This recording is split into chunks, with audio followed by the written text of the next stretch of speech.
Hey guys, tonight we're traveling to a land where summer days bake the earth like ceramic, and yet somehow people are licking frozen treats in the shade of ancient domes.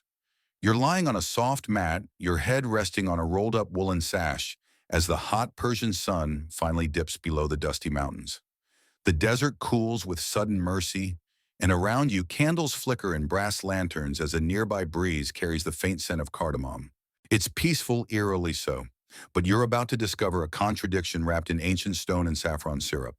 Because yes, this is ancient Persia, maybe 2,500 years ago, and someone is about to hand you a bowl of snow mixed with fruit and rosewater in the middle of a desert. You probably won't survive this civilization unless you know how to mine snow trap the wind and keep it frozen beneath ground-level domes in a land that rarely sees a raindrop. Luckily, that's what the locals are for. So before you get comfortable, take a moment to like the video and subscribe, but only if you genuinely enjoy what I do here. And hey, let me know in the comments where you're listening from and what time it is where you are. I love seeing bedtime roll around the globe. Now dim the lights, maybe turn on a fan for that soft background hum, and let's ease into tonight's journey together. You blink against the sunset glow as the city of Yazd unfolds before you, its mud brick walls glowing golden orange under the last rays of the sun. You hear the faint creak of a wooden cartwheel, the scuff of sandals, the rustle of linen robes. A boy runs past carrying a clay bowl that's steaming in the heat, and yet inside it a pale half-melting scoop rests peacefully like a miracle on a spoon. Someone nearby claps twice and a curtain lifts to reveal a tall ridged dome rising from the earth like a sea urchin made of sand. Welcome to your first yakchal. You feel a faint chill the closer you get, not cold like winter, but a definite breath of coolness whispering from the dome's base. This thing looks like an upside-down cone made of sun-baked bricks, the color of toast. Inside, well, that's the magic. But you don't go in yet. Instead, you follow the stream of locals down a dusty alley to the edge of a courtyard. A woman leans on a carved wooden rail, casually spooning something from a shallow dish. Snow from the north, she mutters, then smiles at your confusion. See, that's the first thing you learn. Ice in Persia doesn't come from the sky. It comes from sheer stubbornness, and sometimes mountains. But before we go chasing glaciers, take a moment to enjoy the atmosphere. Date palms rustle softly in the cooling breeze. Clay pots sweat faintly on shaded windowsills. Somewhere behind a wall, you hear the gentle splash of a fountain. Yes, a fountain in the middle of a desert just existing, like it has a point to prove. You settle on a low bench next to a basket of apricots drying under gauze netting. Everything smells faintly of sun and spice. A nearby merchant complains about his son wasting snow on poetry, and an older man reminds him Cyrus himself loved chilled wine. It's royal. No one argues with that. And speaking of Cyrus, yes, that's Cyrus the Great. You're firmly within the borders of the Achaemenid Empire, a place not known for moderation.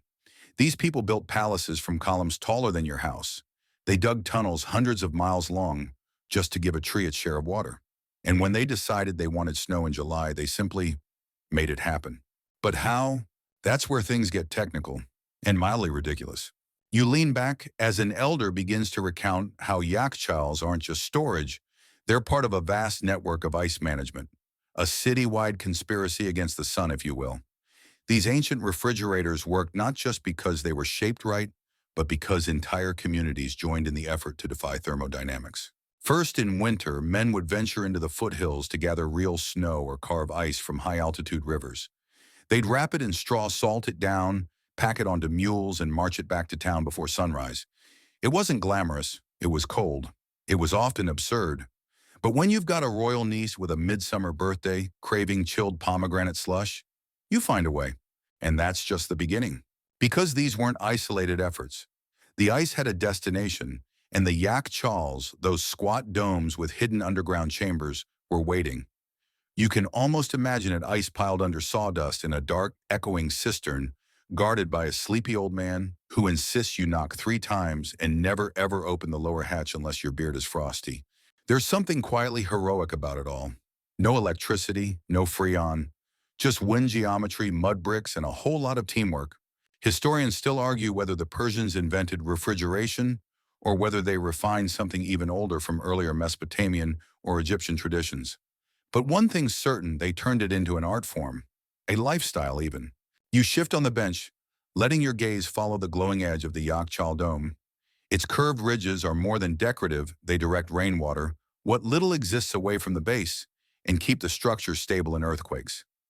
Inside, the temperature can remain below freezing, even when it's 100 degrees from outside. A young girl trots past with a bowl of something icy and purple. You raise an eyebrow and she grins. Mulberry syrup, she says. My uncle made it yesterday. Want some? You do? Oh, you definitely do. It's sweet, earthy, and cold enough to make your molars hum.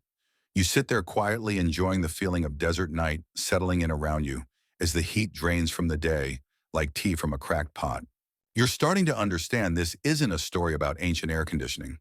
It's a story about persistence, pride, and people who refused to accept that dessert couldn't be served frozen just because they lived on the sun's favorite anvil. And it's only just beginning. You wake gently to the scent of roasted pistachios and something citrusy, maybe dried lime or sour orange. The stars have brightened overhead, scattered across a velvet sky, and the breeze carries with it the hush of a city that's winding down.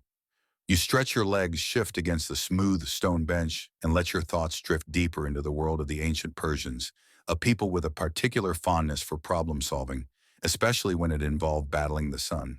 Now that you've seen a Yakshal massive and mysterious, you find yourself wondering who even dreamed up such a thing. It's time to meet the empire that made these chilly miracles possible. You step through a gate carved with lion-headed columns and find yourself in the heart of Persepolis. No longer the quiet lanes of Yazd or the shaded alleys of smaller towns. This is royal ground, the Achaemenid Empire in full bloom. You hear the swish of silks, the occasional snort of a bored horse, and the soft chisel of stone masons working by torchlight. This is the kingdom of clever engineers, people who didn't just survive the desert, they turned it into a place of quiet luxury. You glance up at the intricate friezes carved into palace walls, delegations from far-off lands, bringing tribute camels heavy with goods, and yes, even a bowl that looks suspiciously like it holds ice. You're not imagining it. The royal court had a thing for chilled delicacies. Cyrus the Great is said to have ordered that his wines be cooled even in the peak of summer. Darius, his successor, reportedly kept storage pits insulated with compacted straw and brick. If your resume didn't include "can design a desert freezer," you probably weren't going far in the royal service. You trail behind a group of scribes comparing wax tablets, rough drafts of tax records maybe, and overhear a heated discussion about the cost of transporting ice versus digging deeper water pits. Economics meets thermodynamics. Classic Persia. Here engineers were prized.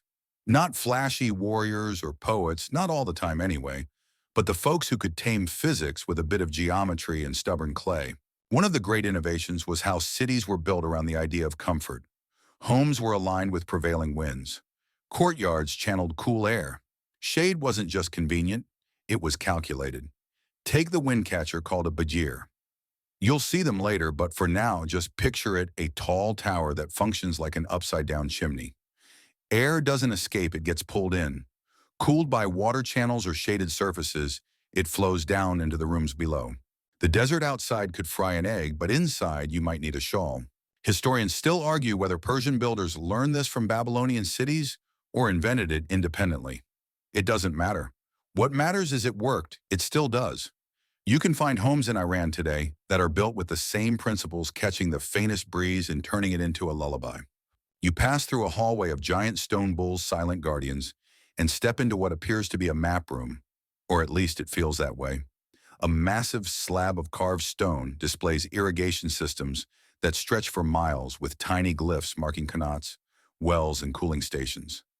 A bearded man in a loose tunic traces a route with his finger and murmurs, "Here, this is where we'll plant melons next year." This is the empire's true secret weapon planning. Nothing was left to chance. The Achaemenid kings ruled over a sprawling domain that reached from the Indus Valley to the Aegean Sea, and if you wanted people in every corner of that realm eating cold things in July, you needed systems, storage pits, ice routes, salt supplies, and people, so many people to dig, carry, haul, shovel, and supervise it all.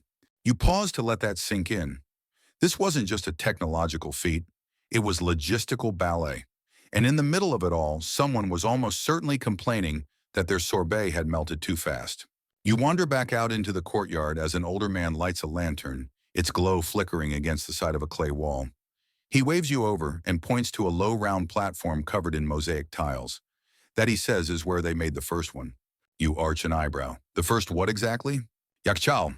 He grins clearly, enjoying the moment. Before it was a dome, it was a pit. A deep, narrow hole filled with ice layered in straw, sealed with clay and prayer. The dome came later. You crouch beside it, imagining what it took to dig something that deep in hard-packed desert earth. It wasn't just about storage, it was about access. A cool pit could serve a whole neighborhood if managed well, and management meant knowing when to open it, how much to remove, and how to keep the rest frozen. Quirky tidbit: in some towns, the position of the yakshal keeper was hereditary, passed from father to son like a sacred trust. You don't mess around with the family frost. From time to time, the kings would visit these operations flanked by guards and bejeweled officials. But the real power lay with the ice haulers and engineers, the quiet ones with dry hands and dusty robes, who could explain thermal gradients better than most modern high school teachers. You return to your bench now, slightly cooler from the long shadow of a nearby wall. A boy tosses you a small fruit, dried white mulberry, tangy and chewy, a perfect companion for late-night history. You lie back and stare at the sky, vast and glittering, and let your mind drift with the wind. You're beginning to see Persia not as a place that fought the heat, but as one that outwitted it, calmly, patiently, elegantly. And tomorrow someone's going to need more ice. You stir in the moonlight, the scent of baked earth and wild herbs clinging to the night air. Somewhere nearby, a nightjar trills a short, sweet burst of sound, then silence. The kind of quiet that makes history feel close, like it's still breathing under the ground. You stretch your legs and shuffle toward the yakchal again, this time determined to look inside. The dome rises in front of you, like a sleepy guardian. Its curved outer walls are cool to the touch, still radiating the heat they soaked up during the day. You trace your fingers along the rough mud brick surface, marveling that this simple-looking structure is actually a masterclass in ancient engineering. A narrow passage leads downward, steep but manageable. You step carefully into the shadows. The temperature drops noticeably as you descend. A soft crunch of straw underfoot, the occasional drip of condensation. You pause at the threshold of the inner chamber. There it is, the ice pit, lit only by the weak orange glow of a hanging oil lamp. It's a cavernous space, perhaps 20 feet deep, with gently sloped sides and a floor covered in packed ice and sawdust. It smells faintly of cedar salt and something you can only describe as old cold. It's not clean in a modern sense. There are a few scattered twigs, and someone left a clay scoop leaning against the wall, but there's a quiet reverence to it. This is sacred chill. You notice layers ice layered with straw sand, and even old cloth scraps. Turns out the ancient Persians had figured out insulation like pros. Some historians still argue whether the layering technique was standard across the empire or just a regional innovation. Either way, it worked, and you're standing in the proof. The yakchal wasn't just a passive freezer, it was an active system. In winter, ice would be made in shallow outdoor pools next to the dome. These pools, often shaded by tall walls, would freeze during the coldest desert nights. Once solid, the ice was broken into chunks and dragged inside the yakchal. Men with wooden sleds grunting and slipping, working through the pre-dawn frost. A scene that repeated across the empire from Yaz to Shiraz. You crouch to touch a patch of the ancient ice, cool and damp, and still somehow clinging to its crystalline form. Some of the stored ice could last deep into summer. In some yakchals as late as September. Imagine that: no compressor, no generator, just geometry and patience. And the shape of the dome mattered more than you'd expect. You glance up, following the tapering cone toward its apex. That steep angle wasn't just for show. It minimized sun exposure and allowed warm air to rise, collecting in the dome's upper regions far from the ice. Openings at the top could be adjusted to let hot air escape. It was like a desert cathedral designed for the worship of refrigeration. You remember reading somewhere, possibly a travel account from the 1800s, that some travelers mistook yakchals for abandoned granaries or shrines. They couldn't believe such humble-looking structures could do something so clever. Quirky tidbit: one medieval traveler swore he saw a Persian vendor sell snow drinks from a portable cart in July, complete with tiny rose petals floating in the ice. Historians still debate whether that cart had a miniature yakchal under it, or if it was simply a bag of snow wrapped in 30 layers of felt. As you slowly climb back toward the entrance, the soundscape changes again. Outside, the breeze stirs, and you hear the low murmur of a night market coming alive. Lanterns bob on strings. A vendor sings something about saffron and lemons. You can almost smell the chilled cucumber soup being ladled into shallow bowls. Back above ground, you sit again under the dome's shadow and sip from a small clay cup handed to you by a cheerful older woman. Sharbat, she says. It's pale pink, icy, and tastes like rose water and lime, cooling from the inside out. You glance around the square and spot children playing near a narrow channel of water. That's no ordinary street runoff. It's a kanat, a man-made underground aqueduct system that carried water from distant mountain sources, often for miles to the driest corners of the empire. And now you see how all these systems connect. The kanat brings the water. The shallow pools freeze it. The yakshal stores it. The sharbat refreshes you. It's like a quiet symphony of infrastructure. And every piece hums along without any help from electricity or modern materials. Just windshade timing and a serious grudge against being hot. You lean back and watch as a young apprentice pours what's left of today's ice into smaller glazed ceramic vessels for shopkeepers. Some of it will go into cold drinks. Some will be used to chill medicine. A precious bit might be used in cooling scented cloths for temple rituals. None of it is wasted. There's a kind of reverence here for cold things. Because when they're hard-won dragged down from the mountains or coaxed from shallow midnight pools, you don't take them for granted. As you close your eyes, you realize something unexpected. These ancient Persians weren't just inventing fridges. They were designing a lifestyle, a peaceful rebellion against the sun, one dome at a time. You wake slowly, not with a jolt, but a drift, like a feather settling on silk. The sounds around you have shifted. The gentle clink of ceramic bowls, a broom sweeping dust. Quiet voices sharing early morning news. Dawn is creeping up the horizon, pale and peach-colored, and you're still nestled in the land where ice was once more precious than gold. But let's go back, far back to when ice was not yet stored in domes or sipped with rosewater. Before the engineering marvels, before the empires, when the very idea of cooling something was more magic than science. You find yourself in a nomadic encampment in the Iranian plateau centuries before the Achaemenids rose to power. The people here live close to the land, moving with the seasons, herding goats, bartering wool for honey and herbs. Their huts are simple, made from woven reeds and camel hair. But even here in this early setting, there's a whisper of something cool. A leather pouch swings from a tree branch, suspended in the wind. Inside it, water. Not for storage, but for experimentation. Someone, maybe a bored herder, maybe a frustrated cook, discovered that suspending water in moving air made it feel colder. Not freezing, of course, but cooler than the sun-baked alternative. A crude, accidental form of evaporative cooling. And here begins the long, sleepy journey of human beings trying to make summer bearable. You sit beside a fire pit where elders are roasting roots and laughing softly. One of them is wrapping goat's milk in cloth and burying it in a pit next to a chunk of snow wrapped in dry grass. He pats the mound like it's a sleeping child. For tomorrow, he says. It won't be ice cream, not yet, but it will be something, a chilled treat, and that's where the story really starts. Historians still argue whether early Persian nomads actively sought out ice or simply stumbled into it while hunting in the mountains. Some think snow was harvested as early as the 3rd millennium BCE, tucked into leather sacks, and brought back as a rare luxury. Others say that's too romantic. But there's no denying that by the time written history arrived, the Persians already had a thing for cold. You follow a caravan trail leading up into the Zagros Mountains. The climb is slow winding and just steep enough to make you wish you'd worn softer shoes. But the higher you go, the cooler the air becomes. The trees change more juniper, now less scrub. You spot what looks like a stone circle with flat rocks laid carefully in the center. It's a snow pit, or at least the ancient bones of one. In winter, shepherds would pile snow here and press it flat, then cover it with twigs and leaves. Come midsummer, they'd return, lift the top layer, and find damp, half-frozen slush. Not elegant, but functional. And let's face it, in 40 degrees Celsius heat, even slush feels like a miracle. You crouch near one and scoop a handful of what's left, melting fast, gritty with dirt, but still undeniably cold. You imagine the faces of those who tasted it back then, wide-eyed, grinning, wiping icy drips from their chins. A quirky little detail: some mountain communities used to store snowballs in animal bladders. Not the most glamorous container, but surprisingly effective.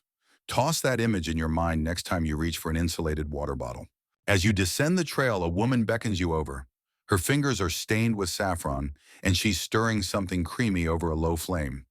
You peer into the pot, milk crushed dates, a whisper of cardamom.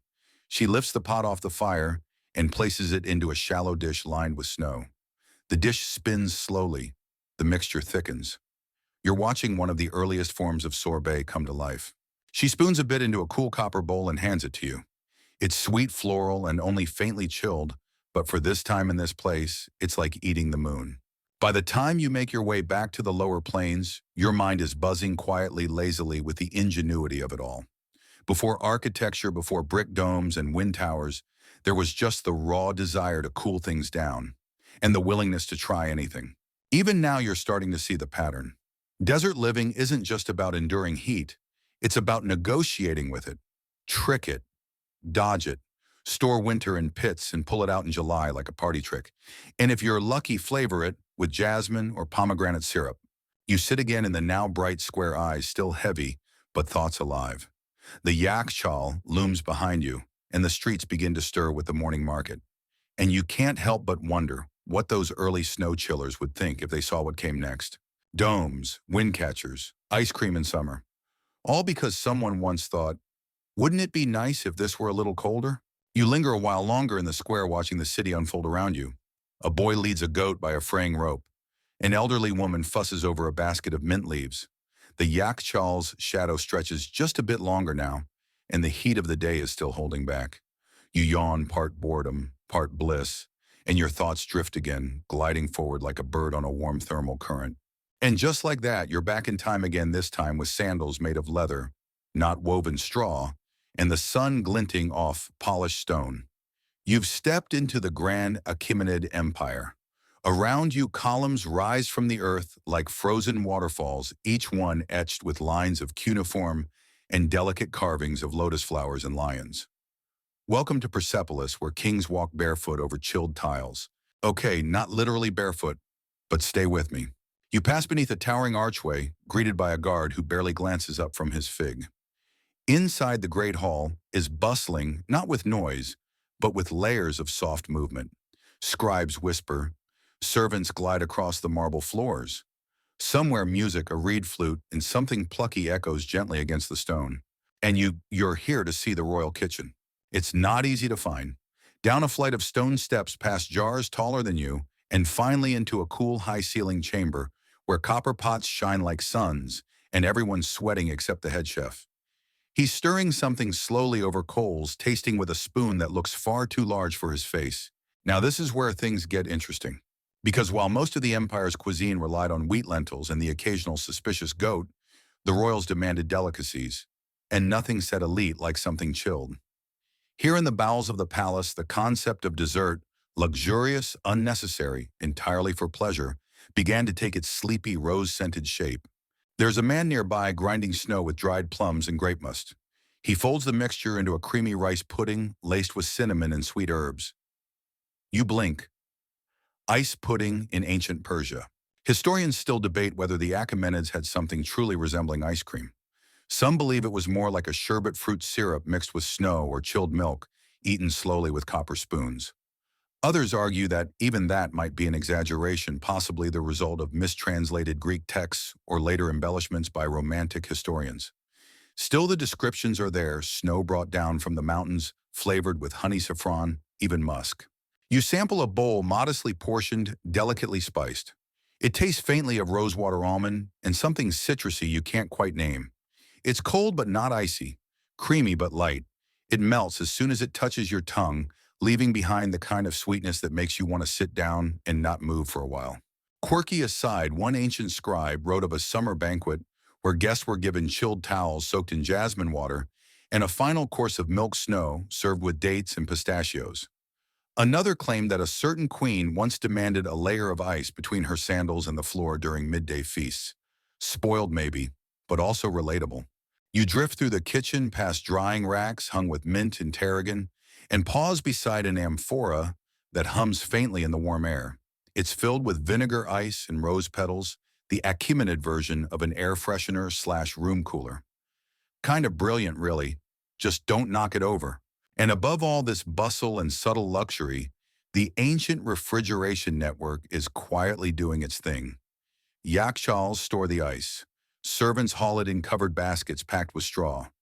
Stone basins lined with polished lime plaster hold the precious slush, and everyone pretends they're not incredibly impressed by it. You move toward the palace's central courtyard now, where marble reflects the rising sun. Birds flit between the shadows. A servant pours a pink drink from a carafe, beaded with moisture. Sharbat again this time, with a hint of basil seed. You sip and listen as a noblewoman complains gently about the weather. Too hot for politics, she sighs. Let the satraps wait. She has a point, because in a world where political plots and military campaigns spanned empires, the real marker of power wasn't just how many cities you ruled, but whether you could offer your guests something chilled in the middle of July. You wander through the great audience hall, listening to your sandals click softly against the stone. The carvings on the walls depict rows of tribute bearers, Ethiopians with incense, Medes with woven cloth, Indians with spices, and there, yes, look closer, a man carrying a small bowl filled with what seems to be snow. A fringe theory, perhaps. But it's fun to imagine that among all the gold and ivory, one of the most treasured gifts was a bowl of sweetened slush. Cold, fleeting, unforgettable. And now you're thinking about that earlier bowl you tasted. The subtle crunch of ice crystals. The way it woke your tongue before melting away. It makes sense now, doesn't it? The whole empire, with its vast wealth and infrastructure, all funneling toward little luxuries like that. The slow-moving wheels of Yakchal storage, the precise harvest of snow, the careful mixing of ingredients, all for a moment's cool relief. You find yourself leaning against a sun-warmed pillar, half asleep, imagining a banquet where everyone's had just enough chilled honey and mint syrup to slip into polite naps between courses. This wasn't just dessert. It was an experience, a message, a quiet frosty flex from the greatest empire of its time. You're still leaning against that pillar, and for a moment you forget where or when you are. The dreamlike haze of rose-scented sharbat and chilled snow bowls hasn't quite worn off. The marble is pleasantly warm at your back, the air thick with the scent of saffron, and somewhere nearby a lazy fly buzzes through the morning heat. But time keeps ambling forward, even in stories meant to lull you to sleep. So now let's glide past the fall of the Achaemenids, past the Macedonian interlude, and into the early Islamic era, where Persian culinary innovation only deepened its grooves. The dynasties changed, the turbans grew taller, and the palaces became more intricate. But the obsession with chilling things in a boiling hot land, that you'll be pleased to know, only got more refined. You're wandering through the winding lanes of medieval Shiraz. The year, let's call it somewhere in the 10th century. The breeze is lazy and the buildings lean toward one another like old friends sharing gossip. You pass under shady arches draped in jasmine vines. The streets are quieter now, the noonday sun keeping most people indoors. But the soft, rhythmic sound of water trickling in a channel beside the cobblestones guides you forward. It's Qanat season. Okay, technically Qanats run year-round. But you're visiting during a time of special appreciation, the high summer when the cool water that travels from distant mountain springs into the city through underground channels becomes more precious than gold or poetry or even a good almond pastry. Almost. You crouch near the shallow channel and dip your fingers in. The water is startlingly cold, almost too cold in fact, considering you're in the middle of a desert. This is the secret of Persian cooling underground engineering. Qanats bring fresh water across tens of kilometers by harnessing gravity and shade. No pumps, no motors. Just an ancient understanding of how water, darkness, and slope can conspire to keep things blissfully cool. Quirky detail. In some places, Qanat caretakers called Makanis used to claim they could hear the voice of the water, not rushing, not splashing, but murmuring. You listen now, head tilted, and yeah, maybe you hear it too. Or maybe your brain's just feeling pleasantly drowsy. You follow the Qanat channel until you arrive at a courtyard house. Inside, it's like walking into a different season. The walls are thick, the ceiling's high, and at the center, a pool filled with floating rose petals reflects the sky like a mirror made of dreams. A young servant waves you over. He's preparing faludi, a frozen dessert that might be the missing link in the great evolutionary chain of ice cream. He's got rice noodles, yes noodles, and he's pouring over them a syrup made of sugar rose water and lemon juice. Then from a clay bowl packed with snow harvested from a distant mountain, he scoops a slushy mixture and folds it all together. The result, a cold, stringy sweet tart treat that looks so confusing, tastes amazing, and cools you down in precisely 3 spoonfuls. Historians still argue whether faluda is the direct ancestor of modern sorbet, or if it's more of a culinary cousin. But one thing's certain, it's been around for over 1,000 years. And if the past had a freezer, this would be front and center. The servant offers you a bowl. You accept, obviously. The noodles are oddly refreshing. The lemon syrup tickles your tongue. You make a mental note to petition for falude to become the official dessert of global napping. After you've eaten, you wander into a different room, one where the ceiling curves like an upside-down tulip, and small vents draw hot air upward, leaving the floor space deliciously cool. This is a badger or wind catcher, a kind of passive AC system that uses the natural flow of air to cool buildings and, more impressively, underground storage spaces. You descend a narrow staircase following the breeze.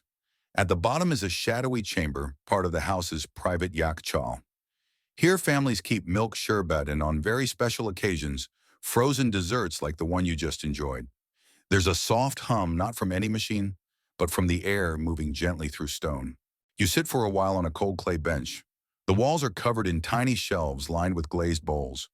Each one contains something precious: mulberries, chilled melon slices, saffron pudding, set in copper molds. A grandmother figure bustles by, humming to herself, ladling icy syrup into small cups for the grandchildren upstairs. She hands you one without a word. It's tamarind and honey, sweet, sour, and sleepily addictive. Now here's a fun tidbit. In some medieval Persian texts, poets praised ice as if it were a lover. Lines like "you more refreshing than snow on a burning brow" were not uncommon. You can't help but smile. Romantic ice. Go figure. You climb back up to the courtyard as the late afternoon sun turns the walls golden. Somewhere a stringed instrument plucks a lazy melody. A cat stretches across a sunbeam like it owns the century. And you lean back, sip something cool, and think these people didn't just beat the heat. They turned it into a challenge, an art. With Qanats and Badgir's snow and Sharbat, medieval Persians didn't just survive the desert, they made it into a stage for culinary creativity.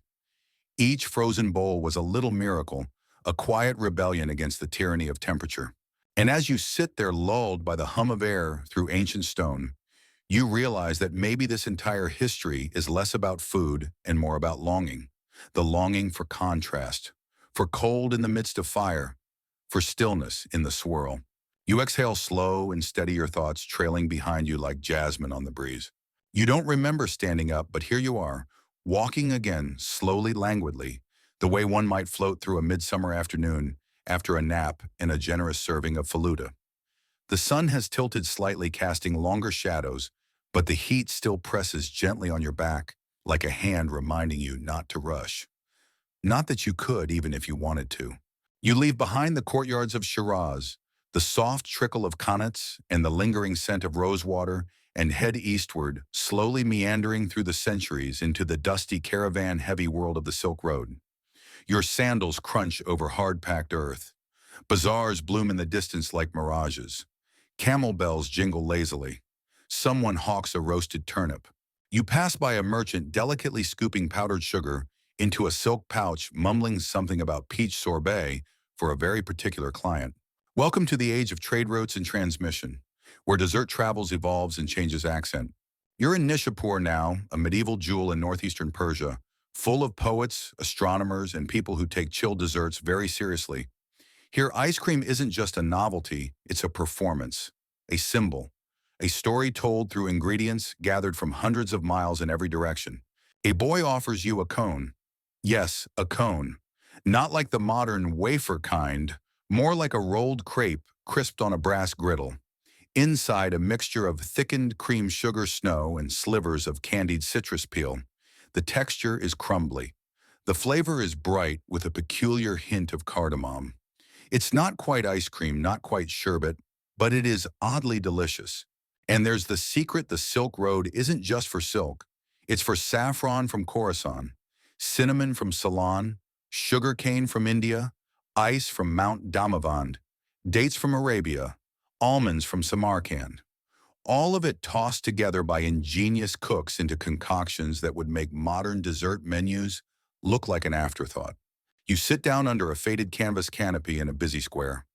Around you, caravans unload bales of fabric, glass beads, and strange glowing rocks someone claims are magical.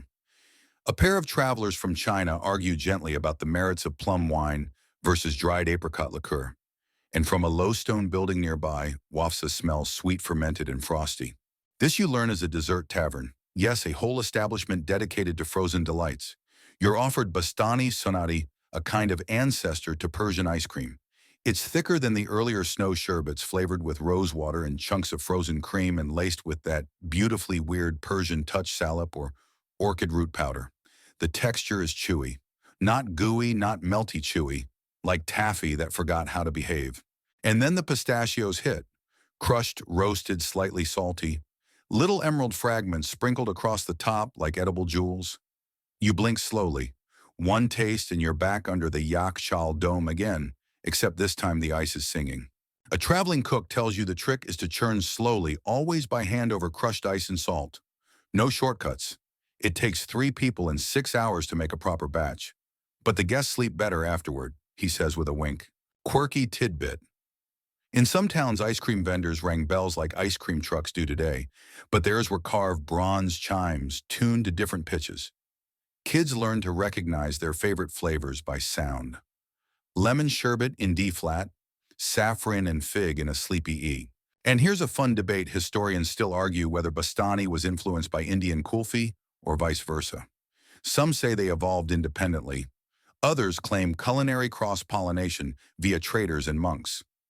A third camp insists that creamy desserts arose simultaneously wherever people got bored enough with snow and curious enough with goat milk.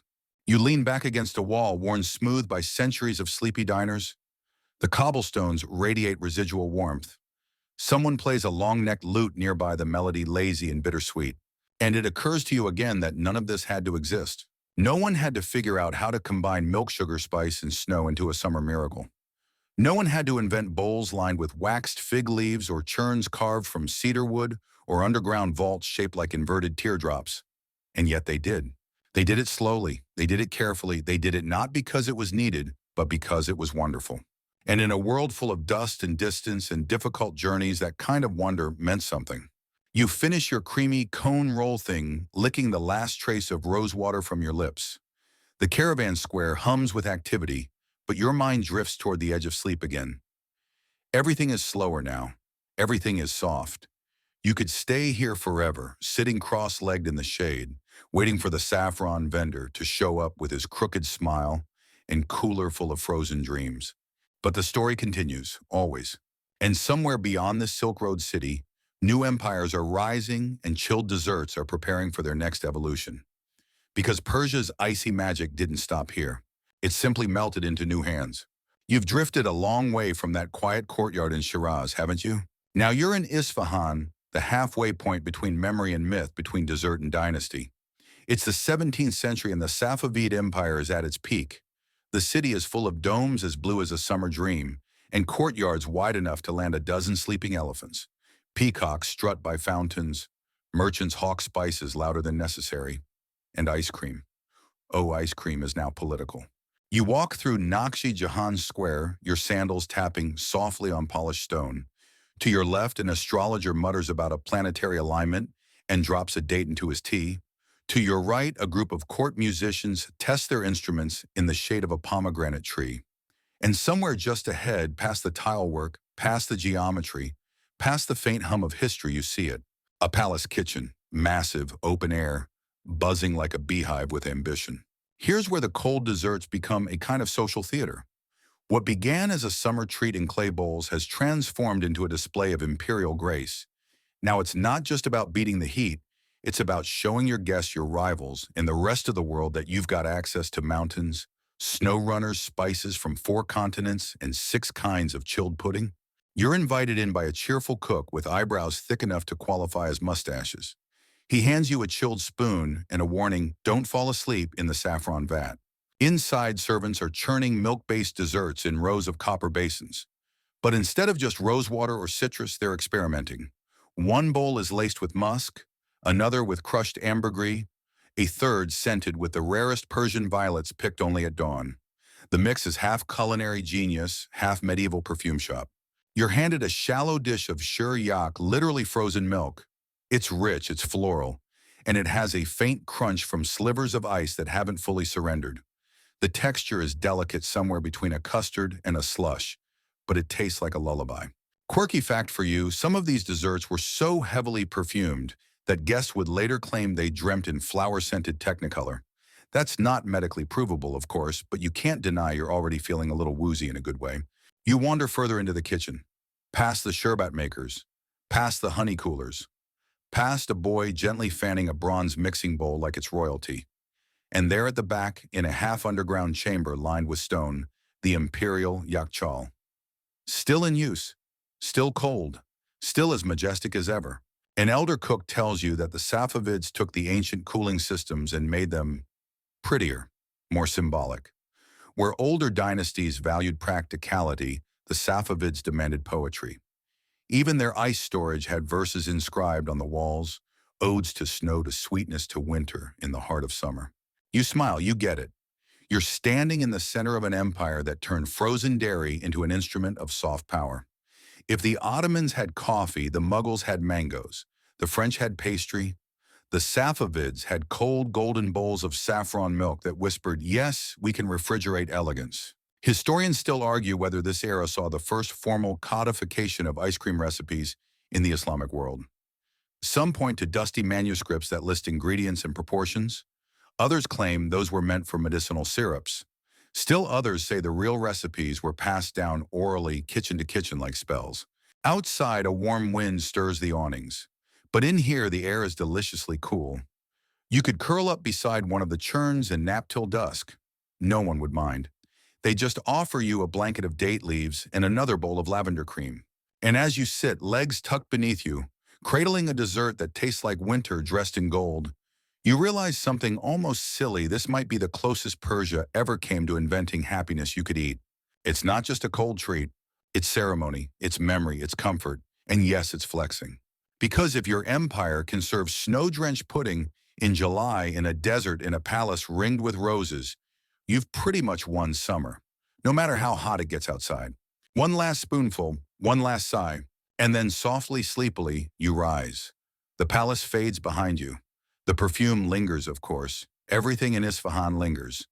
But you're walking again, forward in time, always forward, toward change, toward revolution, toward the moment when Persian ice cream leaves the palace and begins its quiet descent into the lives of ordinary people. But that's the next part. You're no longer in a palace surrounded by peacocks and perfumed air. Instead, you find yourself wandering through the bustling alleys of 18th century Tehran, where the Safavid grandeur has softened into the more modest, everyday rhythm of city life. The streets hum with chatter, the clatter of wooden carts, and the distant clang of blacksmiths shaping horseshoes. The ice cream you enjoyed in the palace has now begun a curious transformation, slowly becoming the treat of the common people.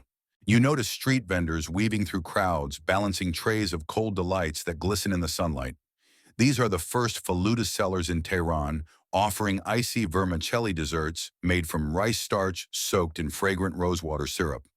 It's a far cry from the lavish saffron cream of the palace kitchens, but every bit is cherished in its own way.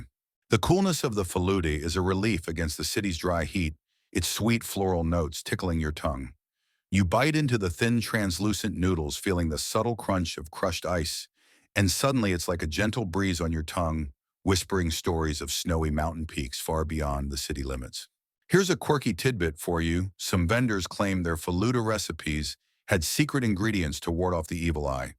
They'd sprinkle a pinch of powdered rose petals or dried mint over the top, promising protection alongside refreshment. Of course, whether that actually worked is up for debate, but it certainly added a bit of theatrical flair to the street-side treat. Historians still argue whether faluda originated in Persia or was influenced by Indian kulfi or Chinese sorbets brought along by travelers. Some say it evolved independently, a happy accident born of local ingredients and clever techniques. Others insist it's a delicious example of cultural cross-pollination, blending flavors, and methods from multiple regions along the Silk Road. As you stroll further, you pass a small shop displaying frozen fruit syrups, dates, and almonds. A cheerful vendor offers you a taste of sharbat, a cool, sweet drink infused with herbs and flowers, the perfect companion to your faluda. The mingling flavors create a gentle symphony in your mouth, soothing and refreshing in equal measure. You find a quiet bench and sit watching the city pulse around you. Children chase one another with laughter echoing off the mud brick walls, while elderly men play chess under the shade of fig trees. Life is moving, always moving, but for now, the cool sweetness in your hand is a pause, a moment of simple joy amid the hum of daily Tehran.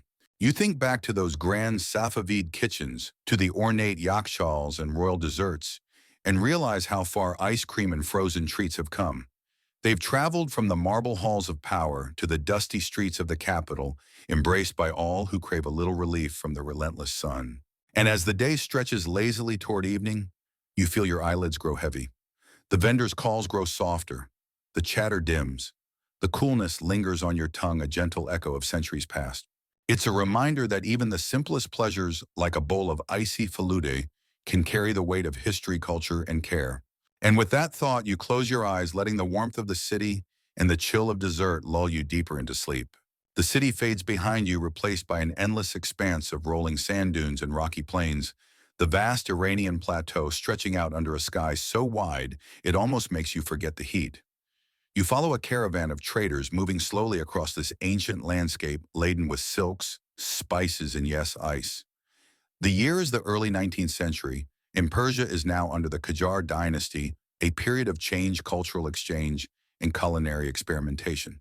You're riding a tired camel beside a merchant carrying blocks of ice cut from the mountains of Mazandaran, carefully wrapped in layers of straw and cloth.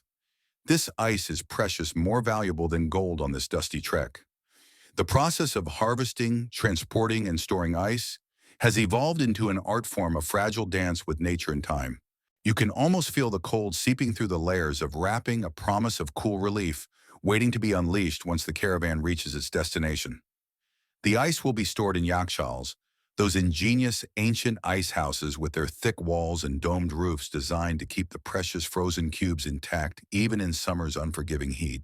By the time you reach Tehran, the ice is still solid thanks to the clever use of evaporative cooling and underground storage. It's the lifeblood of the city's dessert culture, fueling an explosion of frozen delicacies for all social classes. You find yourself in a bustling bazaar where vendors sell bastani, a richer, creamier version of earlier ice creams. It's flavored with saffron rosewater and chunks of frozen cream called mosafati. The texture is chewy, the flavors complex. You notice a vendor mixing in tiny bits of salep, a powdered orchid root, which adds a peculiar stretchy quality to the ice cream. It's an ancient trick, one that sets Persian ice cream apart from its European cousins. There's a gentle humor in watching the vendors' theatrical sales pitches, waving their hands dramatically, ringing bells, calling out flavor names in melodic tones. A crowd gathers, children tugging their parents, closer, eyes wide with anticipation. You sample a scoop of bastani, the cold melting slowly on your tongue, a mix of creamy and floral notes dancing in perfect harmony. It's a sensory experience designed to soothe, to refresh, to invite you to slow down. Quirky tidbit.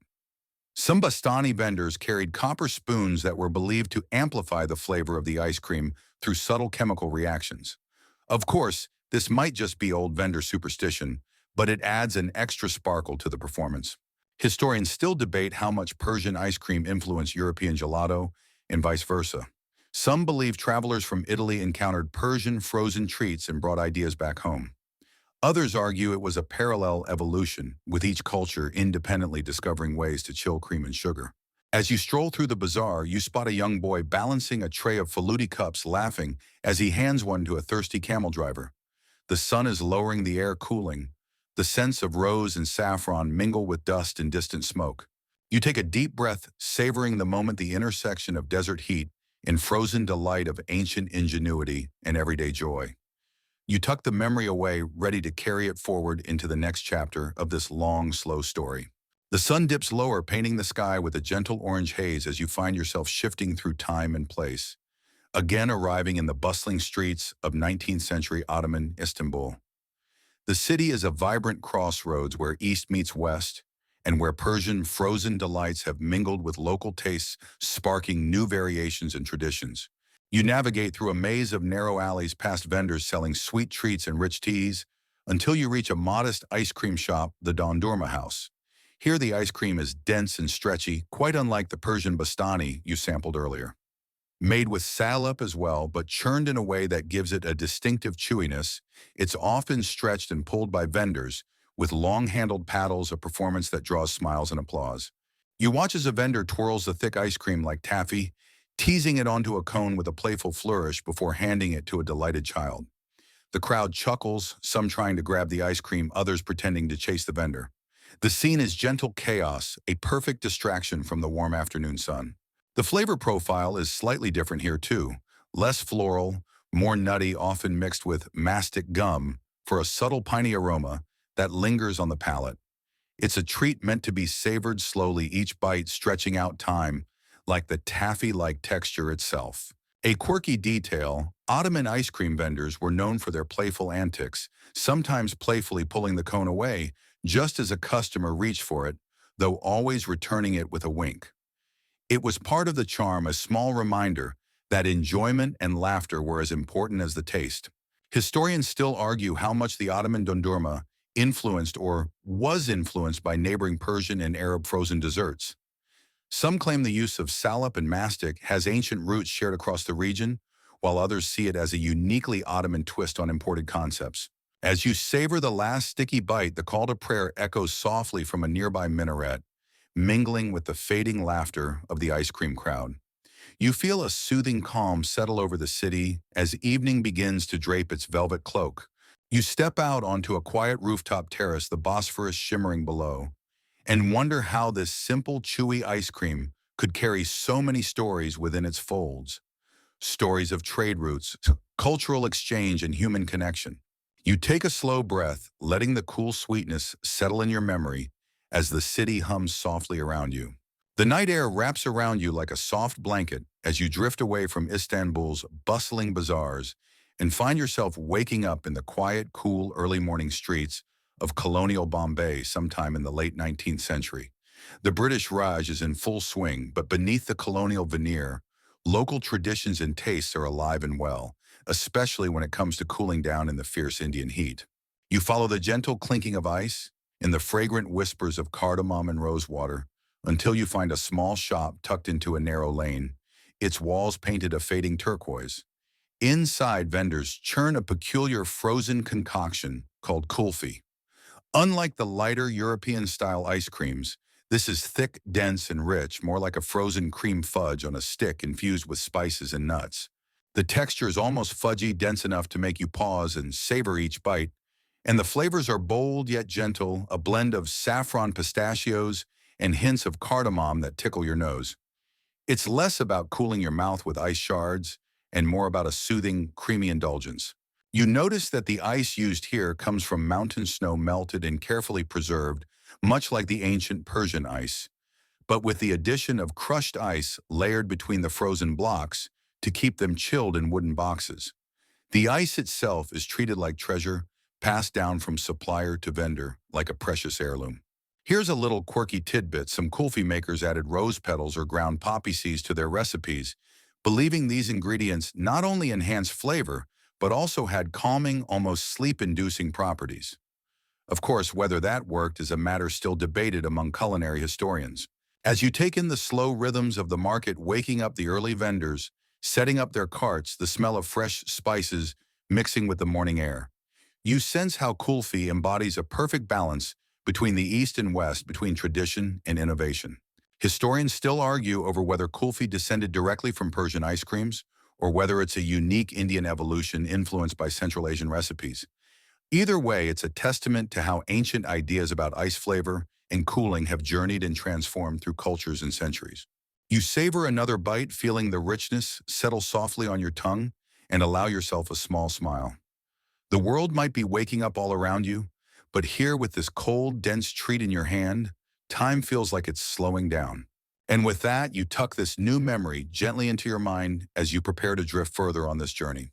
From the humid streets of Bombay, you find yourself stepping into a misty morning in 20th century Japan, where the art of frozen treats takes on a different, delicate form. The city is quiet save for the gentle bubbling of small, street-side vendors, preparing kakigori, shaved ice drenched in sweet syrups, and often topped with sweetened, condensed milk or azuki beans. You watch the vendor expertly turn a large block of ice against a blade, shaving it into thin, fluffy flakes that almost melt before they touch the bowl. The texture is unlike any frozen dessert you've tasted so far, light as a cloud, almost ephemeral. The ice itself comes from mountain springs naturally filtered and prized for its purity. The toppings, brightly colored syrups made from fruits like yuzu, plum, and cherry blossom, add gentle bursts of flavor, but it's the subtle contrast between the crisp ice and the smooth, sweet toppings that creates a soothing balance. You can imagine how the cool, airy texture must have been a welcome relief from Japan's humid summers. Here's a curious detail: some old recipes called for the addition of matcha powder to the syrup, giving the dessert a slightly bitter edge to offset the sweetness, creating a layered flavor experience that plays gently on the palate. Others say this was originally a way to use leftover tea leaves, turning something ordinary into a moment of unexpected delight. Historians still debate the exact origins of kakigori. Some argue it evolved independently in Japan, inspired by Chinese frozen desserts brought along trade routes, while others suggest Portuguese influence through Nagasaki in the 16th century introduced early methods of ice use. As you sip on a small cup of sweet, warm green tea, letting its earthiness balance the cold dessert you watch, cherry blossoms flutter in a soft breeze. The city wakes slowly around you, and you sense a peaceful harmony in this simple treat. It's a reminder that the magic of ice-frozen water, transformed into moments of pleasure, has universal appeal, yet takes on distinct forms that reflect the cultures it touches. You take a deep breath, savoring the soft contrast of ice and syrup warmth, and chill tradition and innovation. And just as the first birds sing their morning songs, you feel your thoughts growing hazy, ready for the final leg of this cool, sweet journey.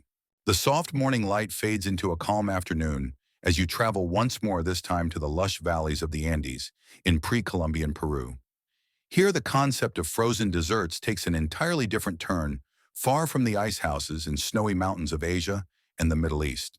You find yourself standing beside a small, serene lake, nestled high in the mountains, its clear waters reflecting a sky so blue it almost seems unreal. The locals gather around, carefully harvesting blocks of ice formed during chilly nights, a rare and precious commodity in this part of the world. You watch as they mix crushed ice with sweetened fruit juices from native crops like lucuma and lucuma, creating a refreshing natural sorbet that cools the body and delights the senses. There's no cream here, just pure, vibrant flavors from the earth and the cold. An intriguing fact: the Incas developed an early form of refrigeration, using the cold mountain air and storage pits lined with straw, allowing them to keep ice and frozen foods well into the warmer months. This knowledge was deeply tied to their understanding of the environment and seasons, a testament to human ingenuity adapting to place. You learn that these frozen treats were not just for pleasure, but often part of religious rituals and celebrations, connecting the people to the natural cycles of their world. The coolness was seen as a gift from the mountains, a reminder of balance and renewal. A quirky detail: some records suggest that llamas, important animals in Indian culture, were sometimes adorned with colorful decorations during festivals where frozen treats were served, adding a festive, almost whimsical air to the events. You smile at the image of a llama sporting a bright tassel, patiently waiting for its share of icy fruit. Historians still debate how much contact, if any, there was between Andean ice preservation techniques and those of other ancient cultures. Some argue that these methods developed entirely independently, a brilliant example of convergent innovation. As you sit by the lake tasting the bright fruity sorbet and feeling the mountain breeze cool your skin, you sense a deep connection between nature, tradition, and simple joys. The chill of the ice, the sweetness of the fruit, and the crisp air blend into a peaceful moment that seems to stretch infinitely. You close your eyes briefly, letting the mountain's calm seep into your bones, ready to drift into the final stretch of your journey. The sun sets slowly behind distant dunes as you return to the vast desert lands of Persia, closing the circle of this icy journey in the time and place where much of it began. The cool night air carries whispers of ancient voices, the sound of a gentle breeze rustling date palms, and the faint hum of life winding down for rest. You walk along the edge of a village, the soft glow of lanterns flickering against adobe walls. You pause near a yakshal, that ancient ice house standing silent but proud, its thick mud brick walls still keeping the secrets of centuries past. Inside, ice from the high mountains still chills the air, a reminder of human ingenuity reaching across deserts and centuries. Nearby, a family gathers around a low table, savoring faluti, a delicate Persian treat made of thin rice noodles and a rosewater syrup served cold with crushed ice. The flavors are subtle and soothing, just sweet enough to invite quiet conversation and gentle smiles. You notice the way the evening cools the day's heat, making the frozen dessert a fitting end to a long, warm day. There's a peaceful rhythm here, a slow cadence of life moving in harmony with nature and tradition. The stories of ice and frozen treats are more than culinary curiosities. They are threads woven into the fabric of everyday life, symbols of comfort, celebration, and simple human delight. A quirky memory surfaces, the old belief that eating cold foods like faluda could calm the heart and soothe the soul, an idea that historians still discuss, pondering how much these notions influence Persian culinary medicine. As the stars begin to sprinkle across the sky, you feel a gentle weight of sleep settling in your thoughts, softening like the melting ice in a forgotten bowl. The journey through deserts, mountains, and bustling cities has been long, but each step has been a quiet invitation to slow down and savor the small pleasures. You breathe deeply, letting the cool air fill your lungs, the sweetness linger on your tongue, and the ancient wisdom of frozen delights settle in your heart. Now the world is still, and you are ready to drift gently into dreams. The night deepens softly. As you lie in bed, feel the cool touch of ancient ice houses echoing through time, a calm breeze whispering through palm fronds, and the slow, steady rhythm of desert nights. Let the gentle stories of distant deserts, bustling bazaars, and mountain lakes lull your mind into quiet rest. Each icy bite, each whispered tale is a step toward peaceful sleep, a reminder that even in the hottest places, cool comfort has been found and will always be waiting for you. Slow your breathing. Feel your body relax. The day's worries melt away like ice on a warm tongue. And as the last flickers of story fade, know that you are safe, surrounded by timeless calm, and ready to drift off into the soft embrace of sleep. Sweet dreams.